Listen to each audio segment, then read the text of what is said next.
better than the iPod, the iPhone, and the iPad. Do you believe him? You don't hear Apple executives saying anything like this well, ever. Look, I mean, you know, Apple's famous for their spin, for the reality distortion field. Let's just discard those comments right off the bat. We'll believe it when we see it. I wish you could have seen his eyes rolling when the tape was playing. But, you know, the primary thing here on this deal is, you know, despite the spin, it comes from a position not of strength. I mean, sure, they've got the cash, but of weakness. I mean, music is core to the Apple franchise, and really over the past couple of years, the hot services in music are Pandora, Spotify, and YouTube. Apple has really squandered that franchise, and by buying Beats, they get the credibility of its founders, and they get the hardware and the Beats Music subscription service.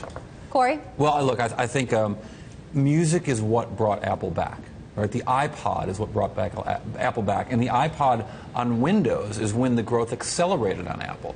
And so, but this really does show Apple trying to fix a problem they've got with their old business, not develop a new business. So the comments about the product pipeline, of course, what's got everyone excited. What are they going to come out with next? What could they invent that be anywhere near an iPod? Or, you know, Walt Mossberg smartly references the iMac, which really was the first Steve Jobs returns product. Right, but the iMac, the iPod, the iPad, the iPhone, what could possibly be close to that? It's hard to imagine anything. We've been talking to a lot of analysts, of course, over the last day, and a lot of people are talking about services and cloud services and ways that they've really screwed that up. But clearly this is looking in the rearview mirror, not looking ahead. And there are a lot of people out there who are criticizing this Beats deal. They don't think it's very innovative. They don't think it's the right. And they think it's expensive. But you know, Beats, it has an Android app, right? It has a Windows mobile app. Apple has had this very limiting orthodoxy of developing just for iOS. Having Beats, allowing it to exist as a separate brand, allows them to relax some of that and build an independent service that's that's basically following consumers and how they're using devices right now. Peter, how about you? A lot of skepticism here. Do you agree? I think it's easy to be skeptical, and there's no question that Apple is doing this deal because it's a reaction to downloads going down and the rise of on-demand streaming. But let's not forget that Beats today is generating $1 to $1.5 billion in revenues. And the price tag for this deal came down to $2.6 billion of cash. So when you look at it and you look at the business in isolation, that alone it's a good business, and it's easy to reject it, but it's a good, strong business.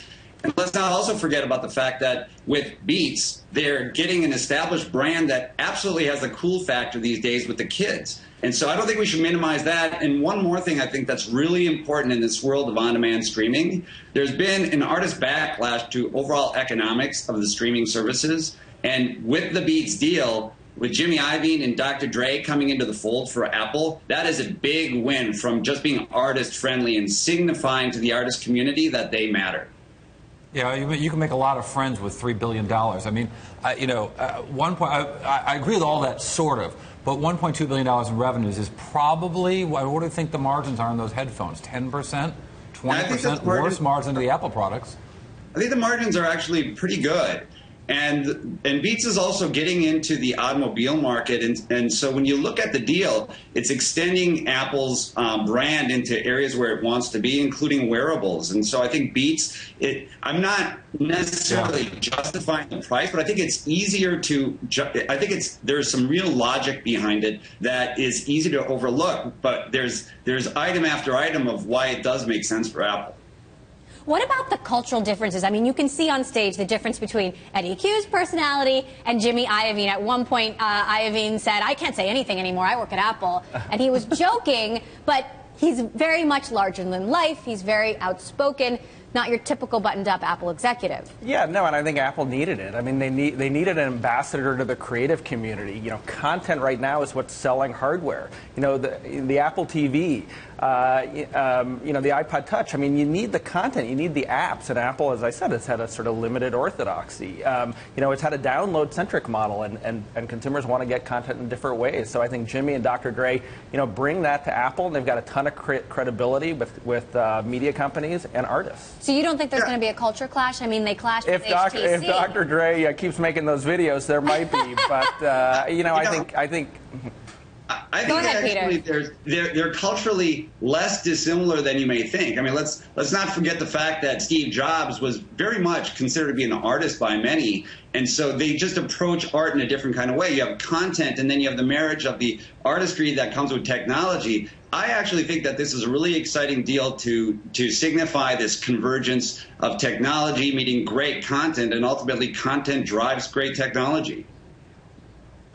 Well, and I want to make one other point, which is this deal is seminal for Apple in another way. You know, the biggest deal before this was when they bought Next for, what, $400 million in the 90s. And that was not only the biggest deal, but Apple actually was proud of that. They would never do a deal that was bigger than the Next deal. I mean, the M&A folks would say that. So this, you know, it marks a departure from the old orthodoxy, and it shows that Apple, with its enormous cash hoard, is willing now to take bets to complement, you know, its products and services in areas where it's weak. It's an important step for the company. Yeah, they generated about the cash that this deal cost. They generated in the time from when the news of it leaked until it was finally announced, just about. So the cash creation at Apple is so massive, this is kind of a bump on the log for them.